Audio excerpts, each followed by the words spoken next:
नमस्कार बंधू भगिनींनो, आपल्या सगळ्यांचं सहर्ष स्वागत आहे स्वास्तिकम या माझ्या चॅनलवर। आज मी आपल्यासाठी श्री देवी भागवत पुराणातील पुढील कथा घेऊन आलेली आहे, तरी आपण सगळ्यांनी हे श्रवण करावं। ओम नमश्च चंडिकाय, सर्व मंगल मांगल्ये शिवे सर्वार्थ साधिके, शरण्यं त्र्यंबके गौरी नारायणी नमोस्तुते। षष्ठी देवीचे स्तोत्र। नारद म्हणाले, हे भगवान, षष्ठी मंगलचंडी तसेच मनसा देवी या मूळ प्रकृती अंशरूपात आहे, त्यांची उत्पत्ती सांगा। श्रीनारायण म्हणाले, प्रकृतीच्या 6व्या अंशापासून उत्पन्न झाल्यामुळे त्यांनी षष्ठी म्हटली आहे। ही बालकांची अधिष्ठात्री बालदा तसेच विष्णुमाया म्हणून ओळखली जाते। ही मातृकांमध्ये देवसेना म्हणून ओळखली जाते। ही स्वामी कार्तिकेयाची प्राणप्रिय पत्नी आहे।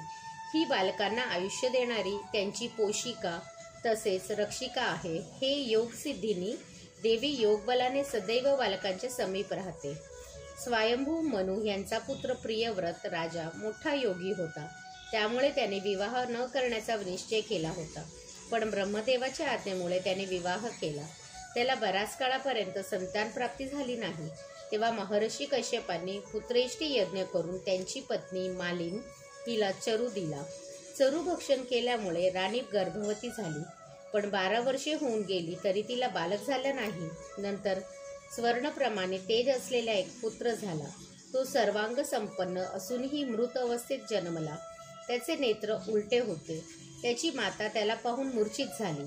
राजा बालकाला घेऊन स्मशानात गेला। दारुण पुत्र शोकाने त्याचे ज्ञान नष्ट झाले होते, त्यामुळे तो पुत्रासह स्वतःची मरण्यास सिद्ध झाला। इतक्यात त्याचे एक सुंदर विमान येऊन थांबले। देवीला पाहताच राजाने पुत्राला खाली ठेवून तिचे मनोभावे पूजन केले। तेव्हा ती म्हणाली, हे राजा, मी ब्रह्मदेवाची मानसकन्या देवसेना आहे। मी तुला तुझा पुत्र परत मिळवून देते। तू त्याच्यासह घरी आनंदाने जा। तो पुढे बलवान होईल, त्याला सुव्रत म्हण, असे बोलून देवी तिथून निघून गेली। राजाला आपला पुत्र मिळाला तेव्हापासून प्रत्येक महिन्याच्या शुक्ल पक्षातील षष्ठीला षष्ठी देवीचा महोत्सव तो करू लागला। प्रत्येक बालक जन्मलेले की त्याच्या 6व्या दिवशी किंवा 21व्या दिवशी अथवा त्याच्या अन्नप्राशन संस्कारा दिवशी त्या षष्ठी देवीची पूजा होऊ लागली।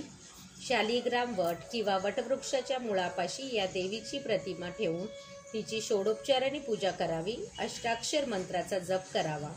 सामवेदात सांगितलेले हे व्रत पुत्ररूप फल देणारे आहे। श्री देवी पर्णमस्तु, शुभं भवतु, शुभं भवतु, शुभं भवतु। ओम नमश्च चंडिकाय, ओम नमश्च चंडिकाय, ओम नमश्च चंडिकाय।